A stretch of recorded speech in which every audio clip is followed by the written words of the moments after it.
கோவை தெற்கு தொகுதி அதிமுக வேட்பாளர் அம்மன் அர்ஜுனன் மாநகராட்சி மத்திய மண்டல அலுவலகத்தில் உள்ள தேர்தல் அலுவலகத்தில் வேட்புமனு தாக்கல் செய்தார். அவருடன் அதிமுக தொண்டர்கள், ஆதரவாளர்கள், கூட்டணி கட்சி நிர்வாகிகள் ஊர்வலமாக வருகை புரிந்தனர்.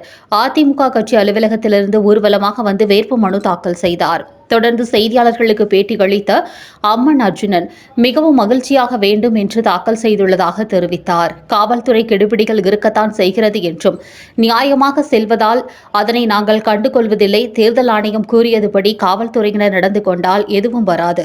ஆனால் அவர்கள் ஆளும் கட்சிக்கு ஒரு மாதிரியும் எதிர்க்கட்சிக்கு ஒரு மாதிரியும் நடந்து கொள்கிறார்கள் என்றும் குற்றம் சாட்டினார். தேர்தல் களம் மிகவும் நன்றாக இருக்கிறது என்றும், எனக்கு எந்த ஒரு பயமும் இல்லை என்றும் அவர் தெரிவித்தார். வேட்புமனுக்கள் மிக அற்புதமா இன்னைக்கு சந்தோஷமா தாக்கல் பண்ணியிருக்கேன்.